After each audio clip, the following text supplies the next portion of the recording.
Well, thank you, Hannah, for that amazing, amazing introduction and for your courage and your bravery and for being such an extraordinary voice for positive change in America. We're proud of you. We really are.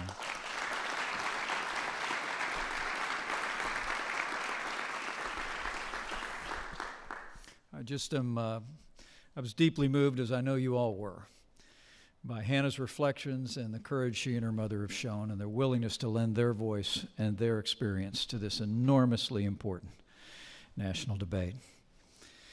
Before I begin, allow me to address the shooting that took place this morning in Santa Fe High School, Texas. The President and I have been briefed. We'll continue to monitor the situation, and we will make all federal resources available to first responders and school officials in the wake of this incident. But we say to the students, the families, the teachers of Santa Fe High School, and all of those affected in the entire community, we're with you. You are in our prayers, and I know you are in the prayers of the American people.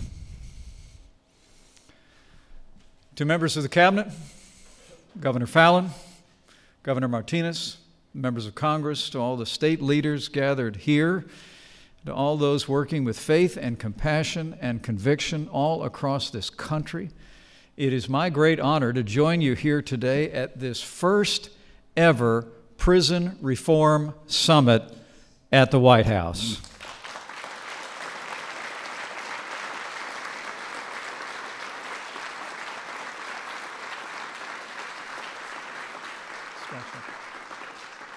And let me take a moment specifically also to thank Jared Kushner for all you've done to advance this issue in this administration and across the country. Jared, you've shined a national spotlight on prison reform as never before. You've brought together people from across the political spectrum. Because of your tireless work and inspiring commitment, I'm confident this will be the White House that reforms the American prison system for the betterment of all the American people. Would you join me in thanking Jared Kushner for his great compassion and his great work on this issue?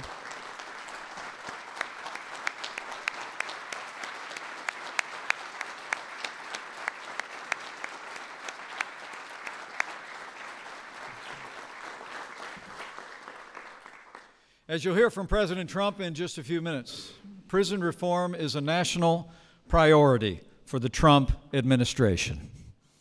The President made this clear in his State of the Union address when he said that we are fully committed, in his words, to help former inmates who've served their time to get a second chance.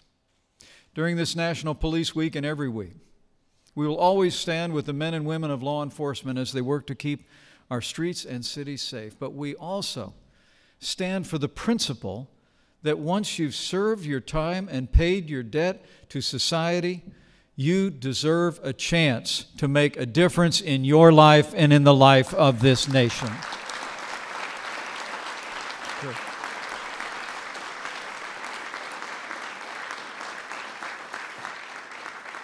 The President's already taken action on this issue. Earlier this year, he brought prison reform experts and governors to the White House to listen to their thoughts and discuss proposals and successes at the state level.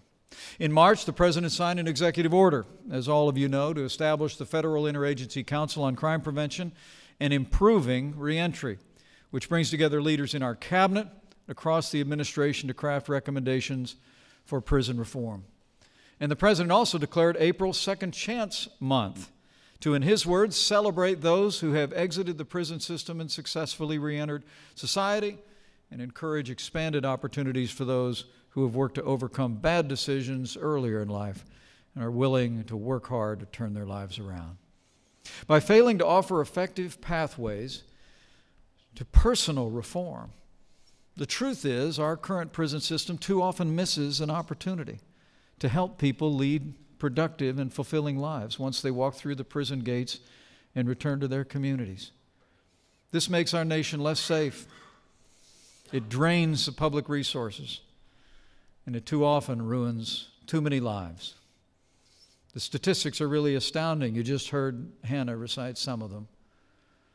But the statistics that are most heartbreaking to millions of Americans are that every year, while 650,000 people leave America's prisons, within 3 years, 2/3 of them are arrested again.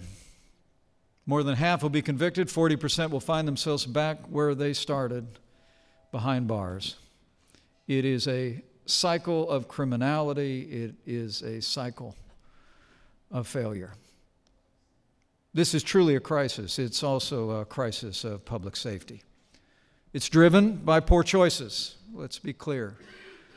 But I believe, as the President does, that it's also compounded by a lack of opportunity. We will continue to support law enforcement and hold accountable those who break the law. Make no mistake about it. But we will also recognize that too many ex-offenders feel that they have nowhere else to turn but back to a life of crime once they leave our prison system. Recognizing this is why our administration is working tirelessly to identify and promote the reforms that will give current prisoners the training and the skills they need to choose and chart a path of self-sufficiency and success. We're looking for programs that are grounded in evidence, proven to work. And, as the experts in the room here know, there's a remarkable range of possibilities in that category. They include programs that address mental health and drug addiction, as well as those that provide job training and mentorship. Some are run by government agencies, while others are organized by community groups, by nonprofit organizations, and faith-based organizations. President Trump has already called on federal, state, and local prison systems to move forward with the best reforms, whatever they may be and whatever the source, public or private or faith-based. Our administration has been inspired by states like Kentucky and Kansas that have already shown how reform can improve public safety and prisoners' lives. And we'll continue to work with leaders in both political parties in the Congress, the House, and the Senate to advance prison reforms that will make our country safer by offering better choices to those behind bars and to former offenders. As I close, and Jared reflected on this a moment ago, let me just say that prison reform matters deeply to millions of Americans, and even in my little family and my life experience, I've seen the impact that prison reform can have. It's about public safety, first and foremost. It's about stopping repeat offenders and getting crime off our streets. It's about fiscal responsibility and saving taxpayer dollars that are currently spent on a prison system that costs too much and delivers too little. But above all else, as I've seen firsthand, prison reform is about changing lives and changing communities. About people who made mistakes, who atoned for them, learned from them, who got a second chance and a shot at a better life. A few years ago, when I was governor of Indiana, I saw the difference prison reform can make. It was at a Branchville Correctional Facility in southern Indiana, where, as we speak, a majority of the inmates at Branchville Correctional participate in either faith-based or character-based programs every single day, and it's making a difference in their lives. Working with local churches, I witnessed the extraordinary impact that these ministries were having in the lives of these offenders.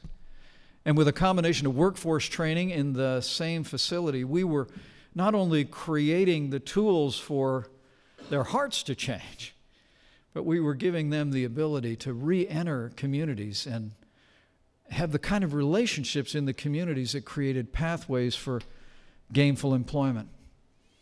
I mean, truthfully, it was remarkable to watch.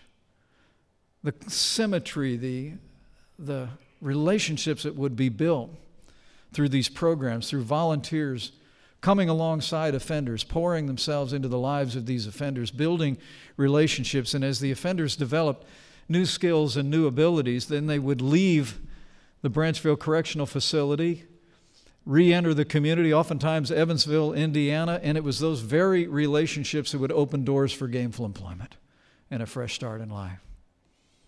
I mean, I witnessed in our prisons what I've known throughout my life. Changed hearts mean changed lives.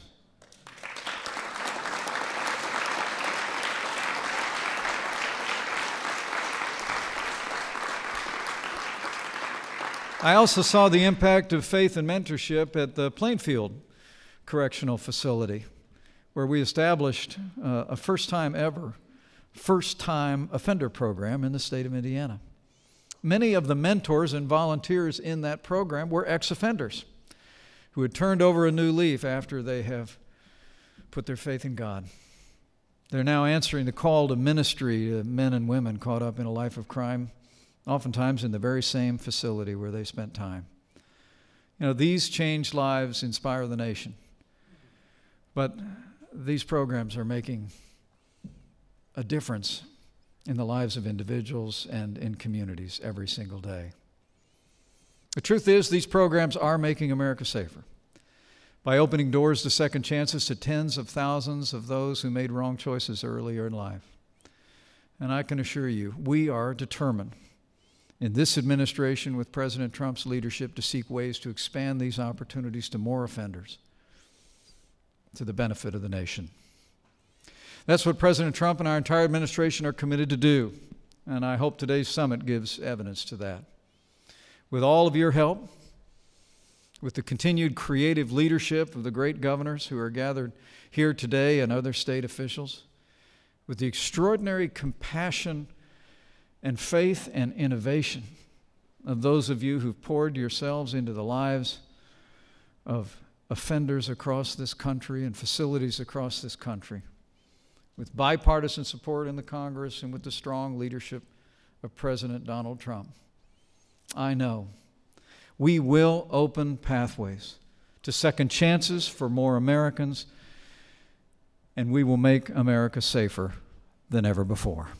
Thank you for the opportunity to address you today. Thank you for your involvement in this vital issue in the life of the nation. God bless you all.